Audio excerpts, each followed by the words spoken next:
The first time I realized money didn't make you equal, I was 15 years old, standing in front of a movie theater in downtown Birmingham.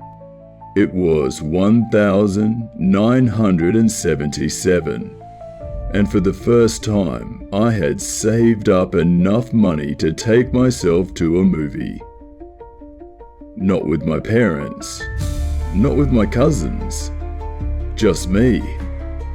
I had counted every penny, doing odd jobs, running errands, mowing lawns. $1.25 tucked neatly in my pocket. I had seen the white kids at school talk about it. The new Star Wars movie that had just come out. They reenacted scenes in the hallways, argued about who was their favorite character. I didn't care much for spaceships, but I wanted to see what the fuss was about. When I got to the ticket booth, there was a short line. The man in front of me, a white man, handed his money over, got his ticket, and walked inside. Then it was my turn. I smiled, slid my money across the counter. Hi. For Star Wars, please. The cashier, a woman with stiff blonde hair and tired eyes, glanced at me, then at the money. She hesitated. I felt the shift immediately. She looked over my shoulder, like she was waiting for someone to tell her what to do. Then she sighed, pushed my money back.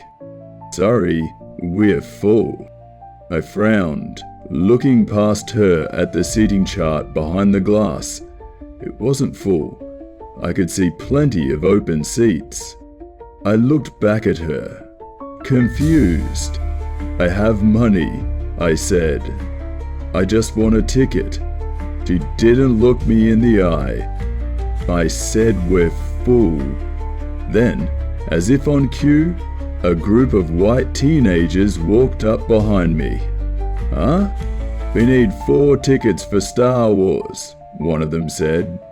The woman smiled, took their money, handed them 4 tickets, and just like that, they walked past me, laughing, shoving each other, stepping inside like they belonged there.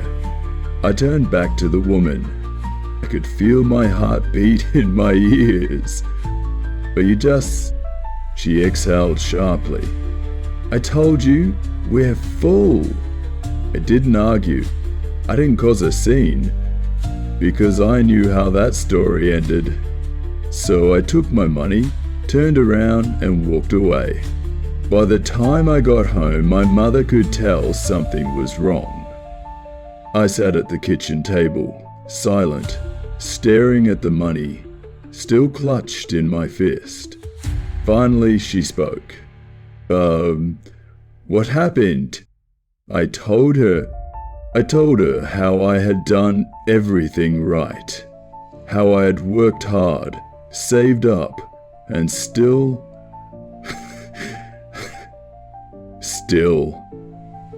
it hadn't mattered. She listened, nodding slowly. Then she took the money from my hand, counted it, folded it neatly, and placed it back in my palm. Try again, she said. I shook my head. They won't let me in. She smiled, but it was a sad smile. Then you try again somewhere else. I did. Not that day. Not that week. But years later, when I was 22, I bought another ticket. This time, it wasn't for a movie. It was for a train. A one-way ticket out of Birmingham to a city where, I thought, things would be different. I was wrong. I arrived in New York with hope in my chest and hunger in my stomach. I had saved just enough for a tiny apartment, barely big enough to fit a mattress and a suitcase. But it didn't matter, because here I was free. Or at least, I thought I was. The first time I went job hunting, I noticed how different it was. No whites-only signs, no separate entrances, no one glaring at me just for walking into a room. But that didn't mean the doors were open. Everywhere I went, I heard the same thing. We're not hiring right now. You're overqualified. We'll call you. They never did. A week turned into a month. My savings ran low. I started skipping meals. Then, one afternoon, I passed by a hotel, the Grand Lexington. It was huge, the kind of place rich businessmen stayed, with gold chandeliers and bellhops in crisp uniforms. A sign out front read, "Now, hiring porters, dismissers, maintainers." I walked in. The manager was a thin, balding white man dressed in an expensive suit. He looked me up and down, then sighed, like he already knew how this conversation was going to end. "You got experience?" he asked. "Yes, sir." I didn't. He shrugged. "Fine. Report tomorrow, 6 a.m. sharp." And just like that, I had my first real job. I thought things would get easier after that, but racism doesn't announce itself in the North. It doesn't wear a hood. It doesn't burn crosses. It just lingers, silent, waiting, like a locked door you never get the key to. I saw it in how the white workers got promoted after 2 weeks, while I stayed in the kitchen scrubbing plates. I saw it in how customers never looked me in the eye, how some would rather leave a plate half gathered than accept a refill from my hands. I saw it in the way security followed me whenever I walked into a department store, like I was a thief before I was a customer. And once on a cold January night, I saw it in the back alley behind the hotel. I had just finished my shift when I heard something. A voice, a struggle. I turned the corner and saw 2 white men pushing another black worker against the wall. "Think you're better than us?" one of them sneered. The other punched him in the stomach. I froze, because I knew if I stepped in, I'd be next.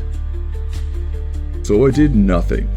I just stood there, watching as they hit him again, and again, and again, until they were done, until he was on the ground, until they walked past me, smirking. One of them clapped me on the shoulder. "Smart boy," he said. Then they were gone, and I was left staring at the price of my silence. Years later, I bought one last ticket. This time, it wasn't to leave. It was to return. I went back to Birmingham, back to the city I had tried to forget. The old movie theater was still there, and this time I walked through the front door. I bought a ticket. I sat wherever I wanted, because sometimes history doesn't change. But we do. The first time I realized coming back didn't mean coming home. I was standing outside my childhood house, staring at the peeling blue paint, listening to the wind whisper through the trees. It was the summer of 1995, and I hadn't set foot in Birmingham for almost 20 years. I had built a life in New York, a career, a family, a reputation. I told myself I had left the South behind, that I had outgrown it, that I had escaped it. But when my mother passed away, I had no choice but to return, to bury her, to face what I left behind. The neighborhood hadn't changed much. The same cracked sidewalks, the same rusted street signs, the same houses that seemed frozen in time. But some things were different. The old grocery store was gone, replaced by a liquor shop with barred windows. The kids who once played baseball in the streets were now grown men, standing on porches with tired eyes and cigarette smoke curling from their lips. And my childhood home, the place my mother had fought so hard to keep, was empty. It had been sitting vacant for months. The neighbors said they never saw anyone visit. The windows were covered in dust, the lawn was overgrown. It felt like a graveyard. And in a way it was. After the funeral, I stayed in Birmingham longer than I planned. At first, I told myself it was just to settle my mother's affairs, to pack up the house, to sell it, to close this chapter once and for all. But something kept me there. Maybe it was guilt, maybe it was regret, or maybe it was the voice in the back of my head whispering, "You left. But what did you leave behind?" One evening, I walked down to the old movie theater, the same theater that had once refused to sell me a ticket. Now it was abandoned, a hollow skeleton of what it used to be. The marquee was missing half its letters. The doors were chained shut. A "for sale" sign hung in the dirty window. I stood there for a long time, staring at it. And that's when I heard the voice. "You came back." I turned. It was Marcus. Older now, thinner. His hair was mostly grey, his face lined with years of living hard. But it was him. The last time I had seen Marcus, he had been lying on the ground behind a hotel in New York, beaten and bruised, while I had stood frozen, too scared to help. I had never forgiven myself for that. And now, here he was, alive, standing in front of me like a ghost. We went to a bar that night, a rundown place on the edge of town, where the neon sign flickered, and the jukebox played old blues songs. We sat in a corner booth, sipping whiskey, the silence between us heavy, with everything we never said. Then, finally, Marcus spoke. "You made it out." I nodded. "So did you," I said. He laughed, shaking his head. "Not the same way." I didn't ask what he meant. Didn't need to. I could see it in his hands. The scars, the rough skin, the years of labor etched into his fingers. Marcus had stayed. He had fought battles I had run from. And yet, somehow, he didn't seem bitter about it. Just tired. "You ever think about staying?" he asked. I stared into my drink. "There's nothing here for me anymore." Marcus leaned back, studying me. What you tell yourself? I didn't answer, because the truth was, I didn't know. A week passed, then two. I kept telling myself I'd leave, that I'd book a flight, pack my bags, go back to New York where life made sense. But every morning I found myself walking through the old neighborhood, talking to people I hadn't seen in decades, hearing stories about how things never really changed. And the more I listened, the more I realized Birmingham hadn't let me go. I had been running from this place my whole life, but maybe it was time to stop running. One afternoon, I walked past the old theater again, and I made a decision.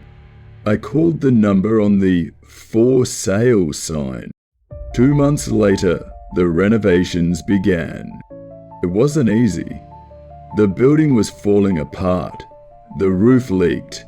The seats were covered in dust and mold. But I didn't care, because I had a vision. I wasn't just reopening a movie theater. I was reclaiming it for every black kid who had been turned away, for every person who had been told they didn't belong, for every version of me that had stood outside those doors, holding money that wasn't enough. The opening night was in December. It was cold, the sky heavy with the promise of snow. People filled the streets, bundled in coats, excitement buzzing in the air. The marquee shone bright again, with a new name, the Greenwood Theatre, and the first film we showed, Star Wars. Because sometimes history doesn't change, but we do.